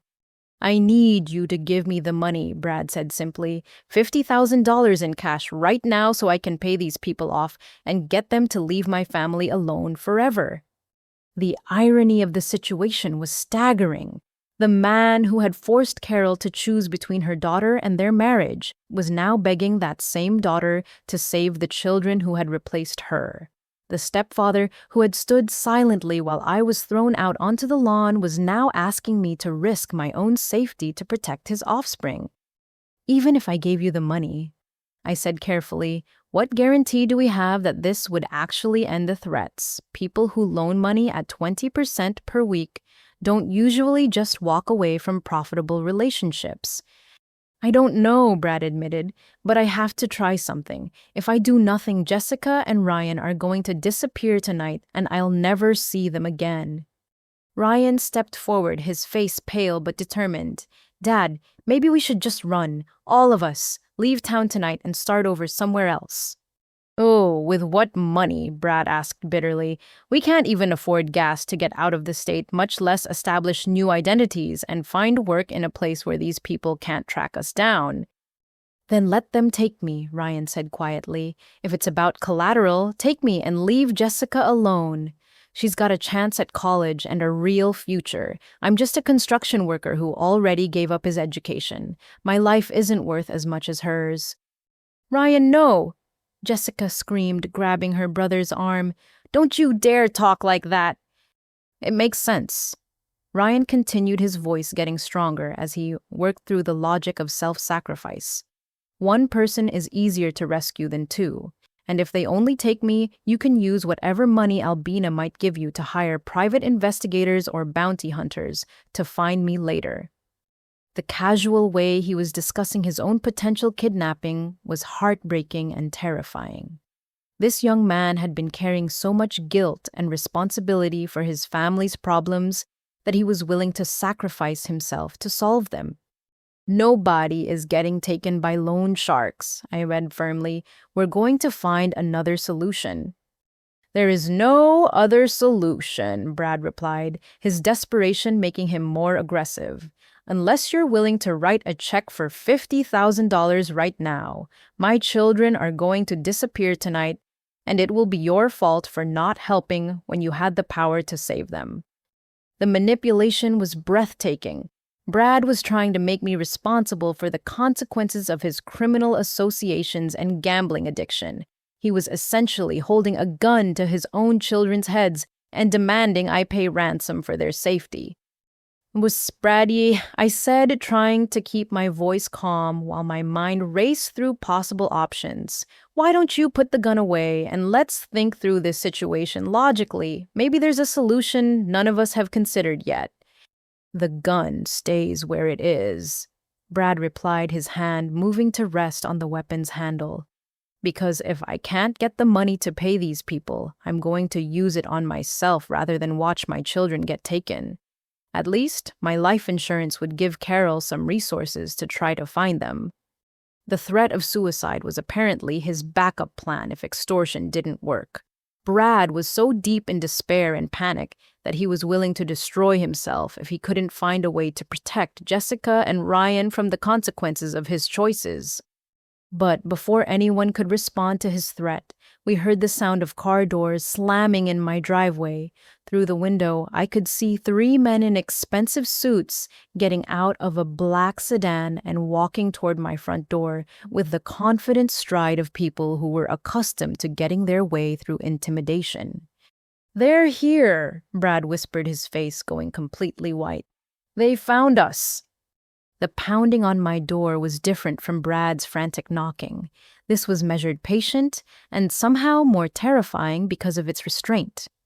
"Mr. Thompson," a voice called through the door. "We know you're in there. We need to discuss your payment schedule." Brad looked around my living room like a cornered animal, his hand now gripping the gun openly as he prepared for what he clearly expected to be a violent confrontation. "What do we do?" Carol whispered. I looked at this family that had rejected me, threatened me, and now needed me to save them from the consequences of choices I had no part in making. Despite everything that had happened between us, I couldn't watch Jessica and Ryan get hurt because of their father's mistakes. I walked to my front door and opened it to face whatever was waiting on the other side. The three men standing on my front porch were nothing like what I had expected loan sharks to look like. Instead of the stereotypical thugs from movies, these were well-dressed professionals who looked more like lawyers or business executives. The man in front was tall and lean with graying temples, wearing a charcoal suit that probably cost more than most people's monthly rent. "Ms. Chen," the lead man said politely, extending his hand in a gesture that seemed both friendly and vaguely threatening. "My name is Agent Michael Torres with the FBI. These are my colleagues, Agent Sarah Martinez and Agent David Kim. We need to speak with Bradford Thompson about some serious federal crimes." I felt the world tilt sideways as I processed what he had just said. These weren't loan sharks at all. They were federal agents, and Brad's gambling problem was apparently much more complicated than anyone had realized. "FBI," I repeated, my voice barely above a whisper. "Yes, ma'am. We've been conducting an undercover investigation into money laundering operations at several local casinos, and Mr. Thompson has been unknowingly participating in illegal financial transactions for the past 18 months. Behind me, I could hear Brad making a sound that was somewhere between a sob and a laugh. "You're cops," he said, his voice filled with relief and confusion. "You're actually cops." Agent Torres nodded. "The people you think you owe money to Mr. Thompson are actually undercover federal agents. The gambling debts you've been worried about don't exist, but the money laundering charges we're about to file against you are very real." I stepped aside to let the agents into my home, my mind struggling to process this latest twist in what had already been the most surreal day of my life. Brad slowly pulled the gun from his waistband and set it on my coffee table, his hands shaking as the adrenaline and terror of the past few hours began to wear off. "I don't understand," Carol said, looking back and forth between the agents and her husband. "What money laundering?" Agent Martinez opened a laptop computer and began showing us surveillance photos and financial records that painted a picture of criminal activity none of us had suspected. "Mr. Thompson's construction company has been processing payments for work that was never actually performed," she explained. "Clients would pay large amounts for fictitious renovation projects, and Mr. Thompson would then use that money to purchase chips at the casino. When he cashed out the chips, the money appeared to be legitimate gambling winnings rather than payments for illegal activities." The scheme was apparently sophisticated and had been going on much longer than Brad realized. He thought he was just gambling with his own money and taking out loans to cover his losses. In reality, he was being used as an unwitting accomplice in a complex operation designed to make dirty money look clean. The people running this operation told Mr. Thompson that he owed them money to keep him motivated to continue processing payments. Agent Kim added, "They needed him to believe he was in debt, so he would keep accepting the laundering jobs. The threats against his children were fabricated to increase his desperation and ensure his continued cooperation." "So Jessica and Ryan were never actually in danger?" Brad asked, his voice hollow with exhaustion and disbelief. Not from loan sharks, Agent Torres confirmed, but they were in danger from your association with organized crime figures, even if that association was unknowing. These are people who don't hesitate to hurt family members if they think it will ensure silence or cooperation. The relief in the room was palpable, but it was quickly replaced by fear as the implications of the agent's presence became clear. Brad wasn't just a gambling addict anymore. He was a criminal suspect in a federal investigation. Am I under arrest? Brad asked. That depends on your willingness to cooperate with our investigation, Agent Torres replied. We believe you were an unwitting participant rather than a willing conspirator, but you did process over $200,000 in illegal payments over the past year and a half. That's a serious federal crime with serious consequences. What kind of consequences? Carol asked, her voice barely audible. Without cooperation, Mr. Thompson could be looking at 10 to 15 years in federal prison, Agent Martinez said bluntly. With cooperation, including testimony against the people who recruited him and detailed information about the money laundering process, we might be able to arrange a plea deal for significantly less time. The room fell silent as everyone processed the magnitude of Brad's legal jeopardy. Even with cooperation, he was likely facing years in prison for crimes he claimed not to have understood he was committing. What about our family? Jessica asked quietly. What happens to us while Dad is in prison? That's not really our concern, Agent Kim said not unkindly, but matter-of-factly. Our job is to prosecute financial crimes and dismantle criminal organizations. Family support issues are civil matters that you'll need to work out on your own. I looked around at the people in my living room and realized that this federal investigation had actually solved several problems while creating new ones. Brad's gambling debts were fake, which meant Carol didn't need my money to pay them off. But his criminal liability was real, which meant the family was about to face a different kind of crisis. What happens next? I asked. Mr. Thompson comes with us for questioning and processing, Agent Torres said. We'll need detailed statements about every transaction he processed, every conversation he had with his handlers, every instruction he received, about how to move money through the casino. How long will that take? Carol asked. Well, days, possibly weeks, Agent Martinez replied. And then there will be grand jury testimony depositions with defense attorneys and eventually a trial where Mr. Thompson will need to testify against some very dangerous people who won't appreciate his cooperation. The picture they painted was of years of legal proceedings during which Brad would be either in custody or in witness protection, effectively removing him from his family's daily life regardless of whether he was ultimately sentenced to prison. I need to call a lawyer, Brad said, finally beginning to understand the gravity of his situation. You have that right, Agent Torres agreed, but I want to be clear about something, Mr. Thompson. The people you've been working for don't know yet that their operation has been compromised. Your cooperation could help us arrest dozens of criminals and dismantle a network that's laundered millions of dollars over the past several years. That's the kind of assistance that prosecutors remember when they're making sentencing recommendations. The agents began preparing to leave, and it was clear that Brad would be going with them whether he wanted to or not. The gun on my coffee table was evidence in a federal crime. Carol's husband was about to disappear into the criminal justice system, and Jessica and Ryan were about to become effectively fatherless. But as the reality of the situation settled over us, I realized that this development might actually be the best possible outcome for everyone involved. Brad's removal from the household would end the domestic violence. His criminal prosecution would force him to confront the consequences of his choices in a way that family interventions never could. And Carol would finally be free to make decisions about her life and her children's future without the threat of violence or financial manipulation. Carol, I said quietly as the agents prepared to take Brad away, you and the kids are welcome to stay here tonight. We can figure out the longer-term arrangements tomorrow.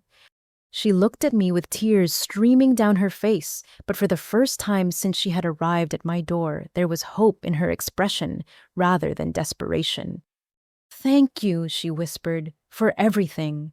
The days following Brad's arrest were strange and surreal, filled with a mixture of relief and uncertainty that none of us quite knew how to navigate. Carol, Jessica, and Ryan did stay at my house that first night, and then the next, and then the rest of the week, as we all tried to process what had happened and figure out what came next.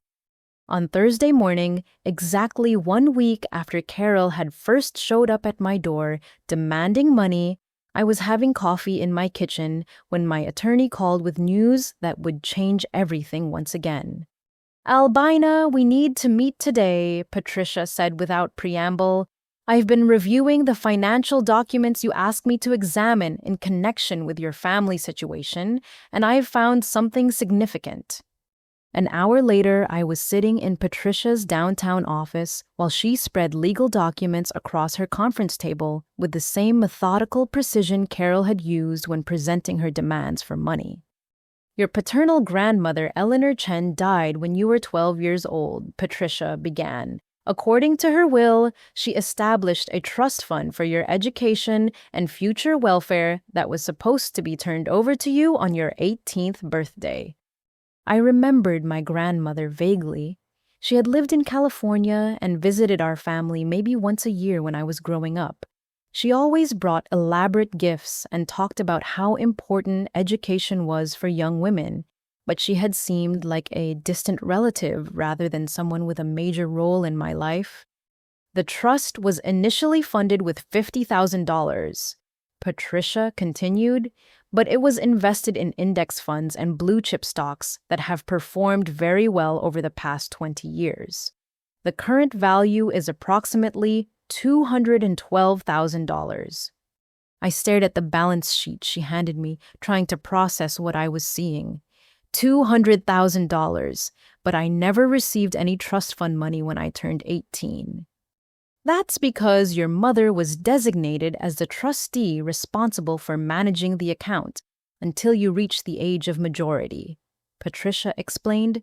"According to these bank records, she has been making small withdrawals from the trust for the past 14 years, always in amounts just under the threshold that would require special reporting to the probate court." The pattern of withdrawals was clear and damning. Carol had been systematically stealing from my inheritance for over a decade, taking money that was legally mine to fund her own family's expenses and lifestyle. "How much has she taken?" I asked. "It's approximately $47,000 over 14 years, Patricia replied. "The interesting thing is that the withdrawals increased significantly starting about 3 years ago, which corresponds with the timeline of Brad's gambling problems. My inheritance had been used to fund Brad's casino losses and Carol's attempts to keep their marriage together. Money that my grandmother had specifically set aside for my education and welfare had instead been used to enable the very dysfunction that had driven me from the family in the first place." "Is this legal?" I asked. "Technically, no," Patricia said. "As the trustee, your mother had a fiduciary duty to preserve the trust assets for your benefit. Using those assets for her own purposes or for the benefit of other family members constitutes a breach of trust and potentially criminal embezzlement." The irony was overwhelming. Carol had been stealing from me for years while simultaneously telling her community that I was the ungrateful daughter who refused to help my struggling family. She had been using my own inheritance money to pay for Jessica and Ryan's expenses while painting me as selfish for not contributing to their welfare. "What are my options?" I asked. "You can file criminal charges for embezzlement," Patricia said, "or you can pursue civil recovery of the missing funds plus interest and damages. Given your mother's current financial situation and her husband's legal troubles, criminal prosecution might be the more effective route." I thought about Carol sleeping in my guest room, finally free from Brad's violence, but facing an uncertain future as a single mother with 2 children about to start college. I thought about Jessica and Ryan, who had already lost so much and were just beginning to rebuild their relationship with me based on truth rather than lies. Is there a third option? I asked. Something that gets my money back without destroying what's left of our family. Patricia considered this for a moment. We could structure an agreement where your mother acknowledges the breach of trust and agrees to repay the missing funds through a payment plan in exchange for you agreeing not to pursue criminal charges. The trust assets that remain could be transferred to your direct control immediately. That seemed like the most reasonable approach. I would get back the money that was rightfully mine, Carol would be held accountable for her theft without being sent to prison, and we could begin building a healthier family dynamic based on honesty rather than manipulation. But as Patricia began drafting the necessary paperwork, she discovered one more crucial piece of information that would complicate our family's healing process. Albina, she said carefully, I think you should know that I've also found medical records indicating that your mother was diagnosed with early-stage breast cancer 3 months ago. The news hit me like a physical blow. Cancer! She's been receiving treatment at the county medical center, Patricia continued. Chemotherapy and radiation therapy that would explain why she's been looking thin and tired lately. The treatment appears to be going well, but it's expensive, and according to these insurance records, she's been struggling to pay for her medications. Suddenly, Carol's desperation for money took on a new dimension. It wasn't just about Brad's gambling debts or the kids' college expenses. It was about a woman facing a life-threatening illness while trying to hold together a family that was falling apart around her.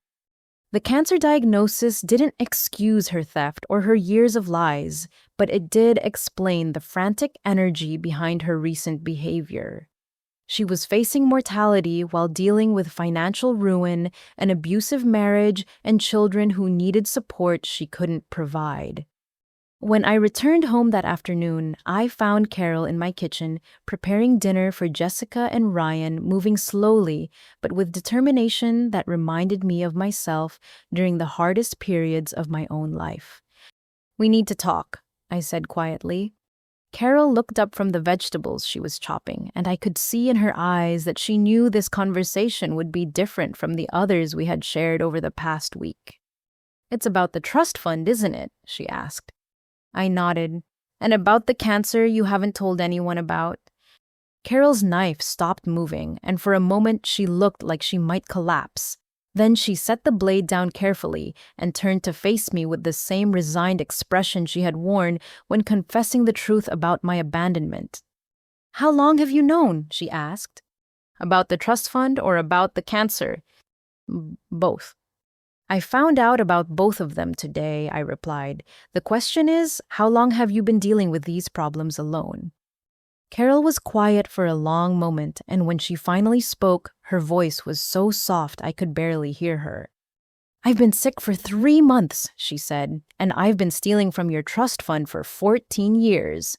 I kept thinking I would pay it back before you ever found out, but there was always another crisis, another emergency that required money I didn't have. Why didn't you tell Jessica and Ryan about the cancer? Because they've already lost one mother, Carol replied simply. I couldn't bear the thought of them going through that fear again, especially when they're just starting their adult lives. I looked at this woman who had caused me so much pain and realized that she was still the same person who had chosen fear over courage 16 years ago. She was facing cancer alone because she was afraid of burdening her children, just as she had thrown me out because she was afraid of losing her husband. Carol, I said gently, we're going to figure this out, all of it. The money, the medical treatment, the kids' futures. But we're going to do it together, and we're going to do it honestly this time. She looked at me with surprise and gratitude that was painful to witness.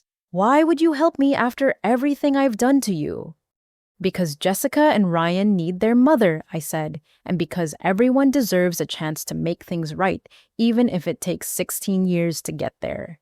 The conversation with Carol about her cancer diagnosis marked a turning point in our family's healing process. For the first time in our relationship, she was completely honest about her fears and vulnerabilities, and I was able to respond with compassion rather than anger. That evening, Carol gathered Jessica and Ryan in my living room and told them about her diagnosis. The conversation was heartbreaking, filled with tears and questions and the kind of raw emotion that families usually try to protect each other from experiencing. "How long have you been dealing with this alone?" Jessica asked, her voice shaking with a mixture of sadness and frustration. "Since the diagnosis in September," Carol admitted. "I didn't want you to worry about something you couldn't control while you were trying to finish high school and prepare for college."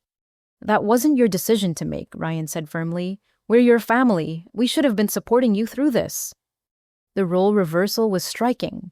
Jessica and Ryan were now the ones demanding honesty and communication from their mother, insisting on the kind of openness that Carol had denied me 16 years earlier. "I'm sorry," Carol said simply. "I'm sorry for all the ways I failed you as a mother. I'm sorry for the lies, the secrets, the choices I made out of fear instead of love." Over the following weeks, we established new patterns and routines that began to feel like a real family dynamic. Carol started her chemotherapy treatments, and I drove her to most of the appointments because Jessica and Ryan were back in school finishing their senior year. Those long hours in medical waiting rooms gave us time to talk about our past and our hopes for the future in ways we had never been able to do before. Carol shared stories about her own childhood with an abusive father who had taught her that women needed to prioritize men's comfort over their own needs. I told her about the years after Emma's death when I had felt so alone that I sometimes considered giving up entirely. Gradually, we began to understand each other as complex human beings, rather than the simplified villain and victim roles we had assigned each other over the years. "I want you to know," Carol said during one of our drives home from the cancer center, "that I followed your career because I was proud of you, not just because I was calculating how much money you might have. When I saw that Forbes article, my first thought was that I wished I could have been part of your success story instead of someone you had to succeed despite." The acknowledgement meant more to me than I had expected. For years, I had wondered if Carol ever thought about me or regretted the choice she had made. Knowing that she had watched my achievements with pride rather than just opportunism helped heal something deep inside me that I hadn't even realized was still wounded. "I understand why you made the choice you did," I told her. "I don't think it was the right choice, but I understand that you were trying to protect yourself and your family the best way you knew how." "It was a coward's choice," Carol replied. "I let fear make my decisions for me, and it cost both of us 16 years we can never get back." The honest acknowledgement of her mistakes was something I had needed to hear for a very long time. Not an excuse or justification, but a simple recognition that she had been wrong and that her wrongness had caused real harm. Meanwhile, Jessica and Ryan were adjusting to living with me and discovering what it was like to have resources and stability after years of financial stress and emotional chaos. Jessica was thriving in her final semester of high school, no longer working 3 part-time jobs because her basic needs were secure. Ryan had enrolled in community college courses and was exploring options for transferring to a 4-year university the following fall. "I keep waiting for something terrible to happen," Ryan told me one evening as we worked together in my garden. "It feels too good to be true, having enough food and a safe place to sleep and not worrying about whether the electricity will get turned off." "Stability takes time to feel normal," I said. "When you've lived with crisis for so long, peace can feel suspicious." "Do you think Dad will ever be able to come home?" he asked. Brad's legal situation was proceeding slowly through the federal court system. He was cooperating with prosecutors, providing testimony about the money laundering operation that had ensnared him. In exchange for his cooperation, he would likely serve 2 to 3 years in minimum security federal prison, rather than the much longer sentence he had originally faced. "I don't know if he'll be able to come home," I said honestly, "but I know that whatever happens, you and Jessica will be okay. You have options now and resources and people who will support you regardless of what choices your father has to face." "What about you and Mom?" Ryan asked. "Do you think you'll ever really be able to forgive each other?" It was a question I had been asking myself every day since Carol's diagnosis had reframed our relationship from one of adversaries to one of family members facing a crisis together. "I think forgiveness is more complicated than people usually make it sound," I said carefully. "I don't think I'll ever forget what happened between us, and I don't think she should. But I think we can build something new that acknowledges the past without being trapped by it." That weekend, we received news that would test our new family dynamic in unexpected ways. Patricia called to inform me that the legal paperwork for Carol's trust fund repayment had been completed, and the remaining funds would be transferred to my control within the next few days. But she also had information about another opportunity that could change our situation entirely. There's a foundation in California that provides grants for families affected by both financial crimes and serious medical diagnoses, Patricia explained. They're specifically interested in cases like yours where family members are working together to overcome both criminal victimization and health crises. The grant could cover Jessica and Ryan's college expenses entirely, plus provide funds for Carol's ongoing medical treatment. The foundation application would require all of us to be completely honest about our family's history, including Carol's theft from my trust fund, Brad's criminal prosecution, and the abandonment that had driven me away 16 years earlier. "It's a chance to turn your story into something that helps other families," Patricia said, "but it would mean making your private struggles public in a way that some people might find difficult." I thought about the years I had spent building my business and my reputation, carefully controlling my public image to focus on professional success rather than personal trauma. Going public with our family's dysfunction would mean giving up that control and trusting that people would understand the complexity of our situation.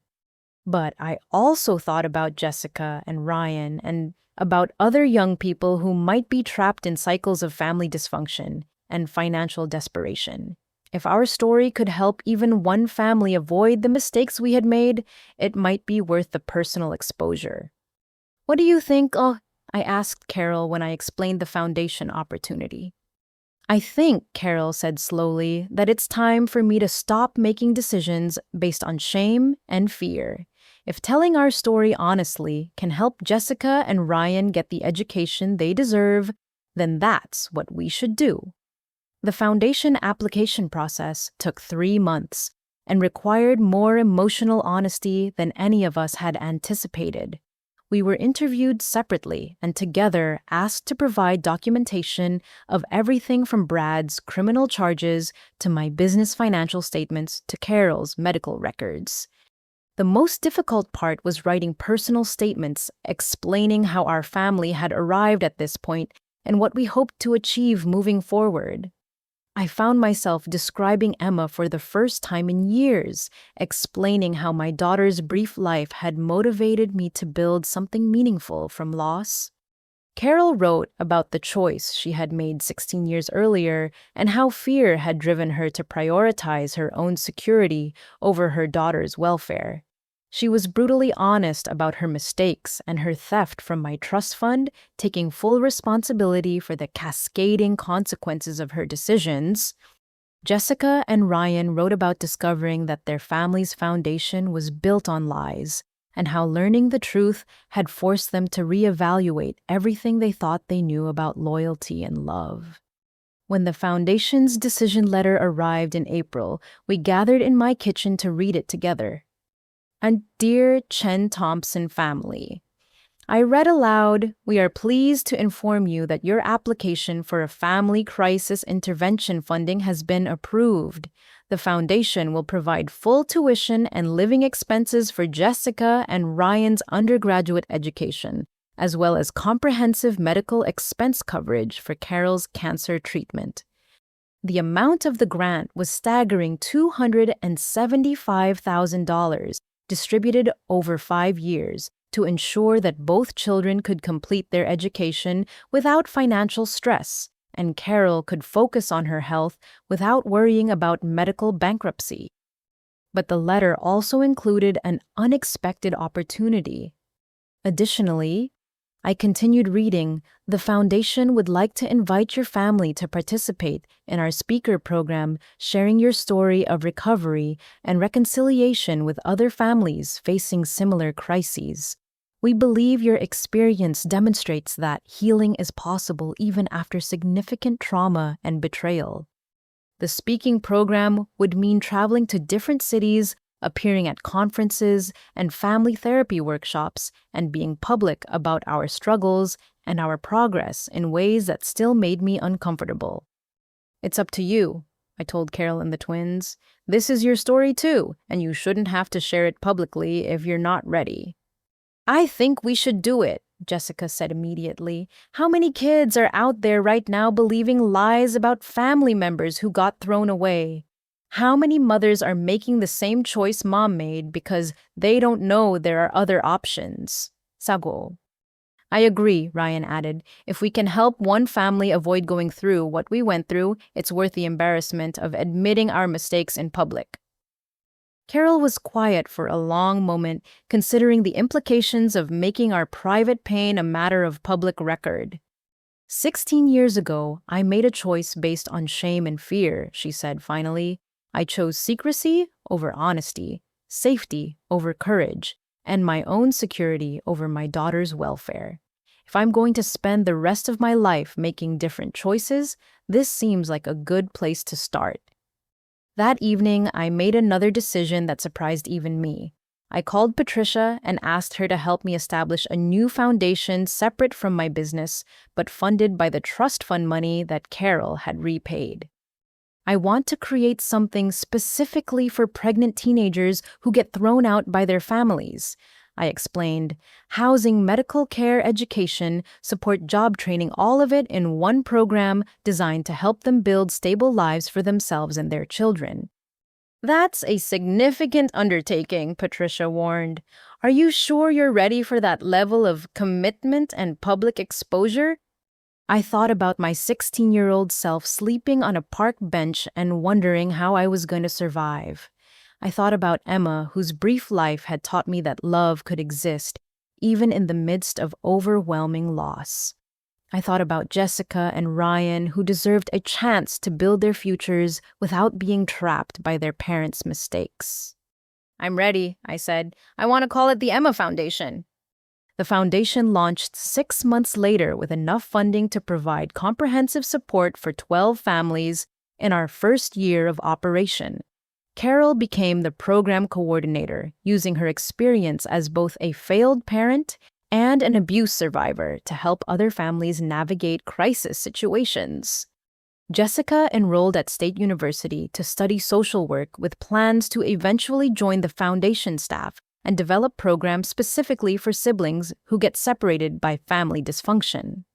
Ryan chose mechanical engineering at the State Technical Institute, but also volunteered with our foundation's mentorship program, working with teenage boys who were struggling with depression and family responsibility issues. Brad was sentenced to 30 months in federal prison, but even from behind bars, he was participating in addiction recovery programs and writing letters to his children that showed genuine remorse and personal growth. 1 year after Carol first appeared at my door demanding money, we held the first annual Emma Foundation fundraising dinner in the ballroom of the downtown Marriott. The event raised over $100,000 and brought together families from across the region who had been touched by abandonment, addiction, and the difficult process of healing.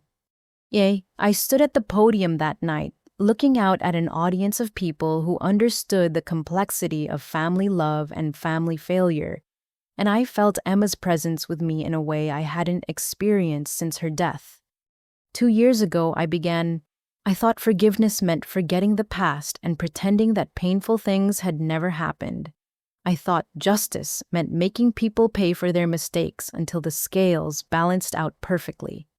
I looked at Carol sitting at a table with Jessica and Ryan, her hair still thin from chemotherapy, but her eyes bright with purpose and health.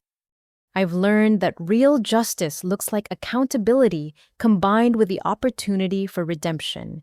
And real forgiveness looks like building something new and beautiful from the broken pieces of what came before. The foundation was thriving, our family was healing, and Emma's legacy was helping other children avoid the kind of abandonment I had experienced. It wasn't the ending I had imagined when Carol first appeared at my door with her demands and threats, but it was better than anything I could have planned. 6 months later, I was standing in the kitchen of the Emma Foundation's first residential facility, watching Carol teach a 17-year-old girl named Maria how to prepare formula for her newborn daughter.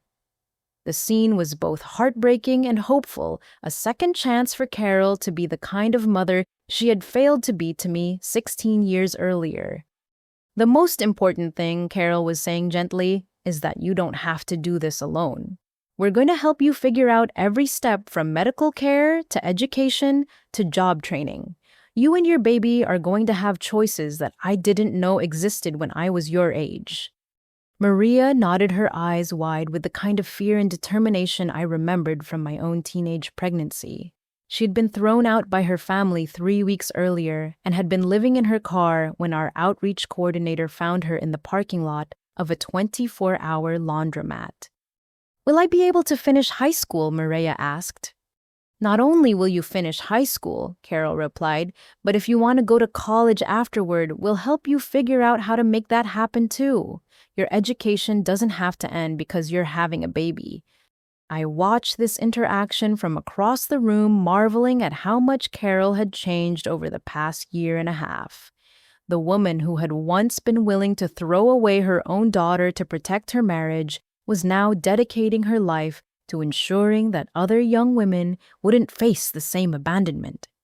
Her cancer treatment had been successful, and her latest scan showed no signs of the disease.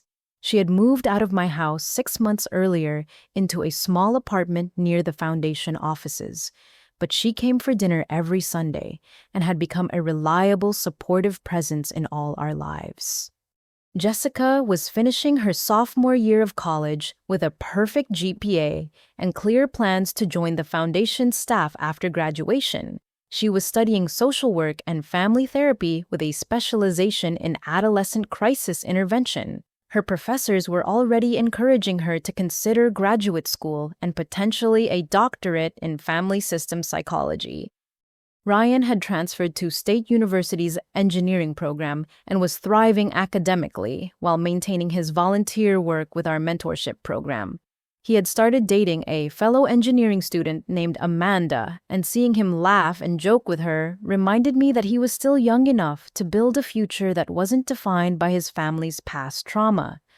Brad had been released from federal prison 3 months earlier and was living in a halfway house while participating in intensive addiction recovery and domestic violence prevention programs.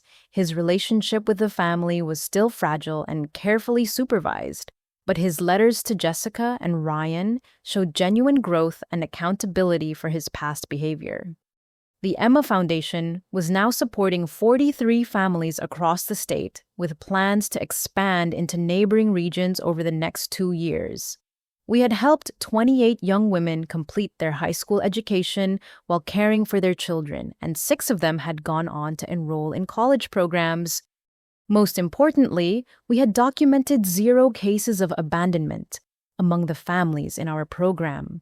Parents who might otherwise have thrown out their pregnant daughters were instead connecting with our family counseling services and learning how to provide support during crisis situations.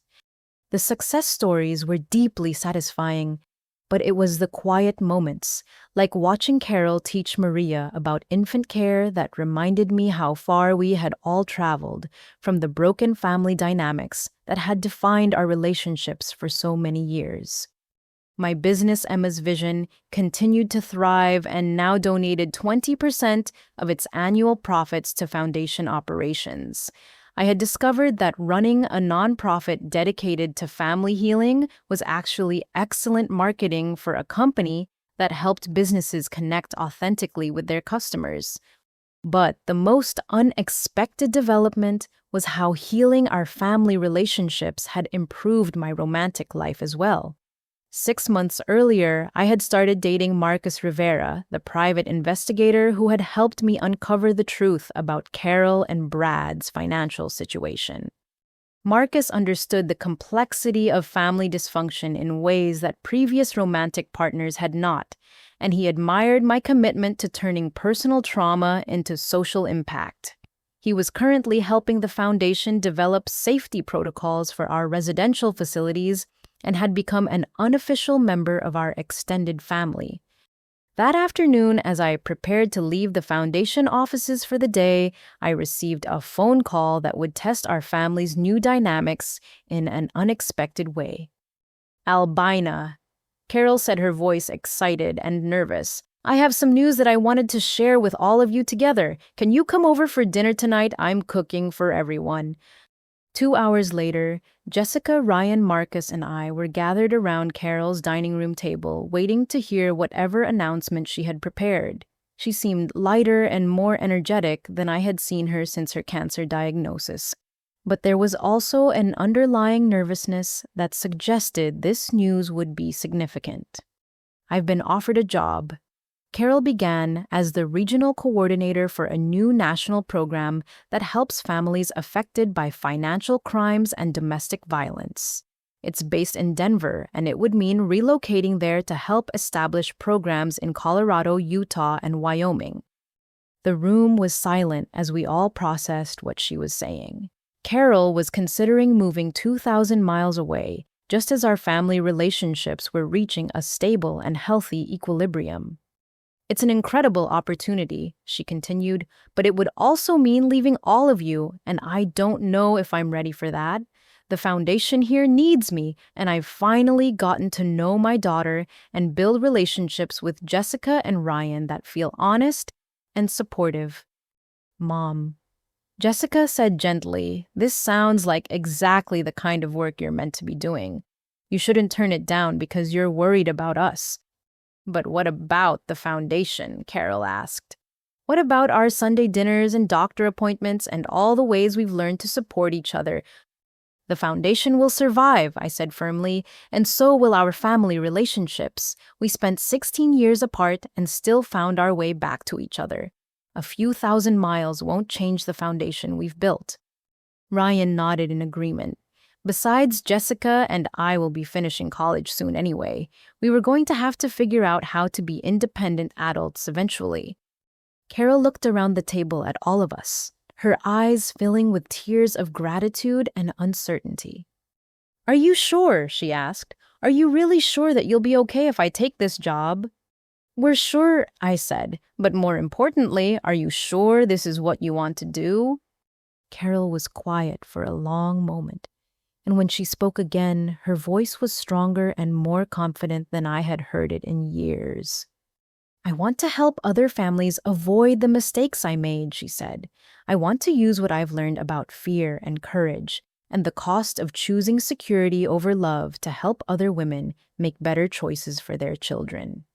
Then you should take the job, Marcus said, and we should help you figure out how to do it in a way that strengthens your family relationships rather than threatening them. That evening, we spent hours planning how our family would adapt to Carol's potential relocation. Weekly video calls, rotating visits, holiday traditions that could accommodate travel, and most importantly, the knowledge that physical distance wouldn't undo the emotional work we had done to rebuild our relationships. As the evening wound down and everyone prepared to leave, Carol pulled me aside for a private conversation. I need you to know, she said, that this job opportunity exists because of the work we've done together. The people who offered me this position know about our story, about how we went from a family destroyed by lies and abandonment to one that's helping other families heal. They want me because they've seen what we've accomplished. Then it's definitely the right opportunity, I said. Your story doesn't end with the mistakes you made 16 years ago. It includes everything you've learned since then and everything you're going to do moving forward. I love you, Carol said simply. I know I don't have the right to say that after everything I put you through, but I need you to know that I love you and I'm proud of the woman you've become. I love you too, I replied, and for the first time in our relationship, the words felt completely honest and unconditional. 3 months later, we threw a going-away party for Carol at the Emma Foundation, attended by dozens of families who had benefited from her guidance and support. Maria, the 17-year-old girl Carol had been teaching about infant care, stood up to give a speech about how Carol had helped her believe in herself and her future. She taught me that making mistakes doesn't make you a bad person, Maria said, holding her healthy 6-month-old daughter. It just makes you someone who has to work harder to make things right. Because of her, I know that my daughter and I are going to be okay no matter what challenges we face. As I listened to Maria's words, I realized that our family story had come full circle. The woman who had abandoned her pregnant daughter out of fear had spent the past 2 years helping other pregnant daughters find the support and resources they needed to build stable lives. Carol's redemption didn't erase the pain she had caused, but it had transformed that pain into something meaningful and healing for dozens of other families. And perhaps that transformation was the most important lesson our story had to offer. Before I close our story, I want to ask you something that's been on my heart throughout this entire journey. Have you ever had to choose between forgiveness and justice in your own family relationships? Sometimes we think these two things are opposites, but I've learned they can actually work together to create something more powerful than either one alone. What would you do if a family member who had deeply hurt you came asking for help years later? Would you be able to separate their current crisis from their past choices? I'd love to hear your thoughts in the comments below.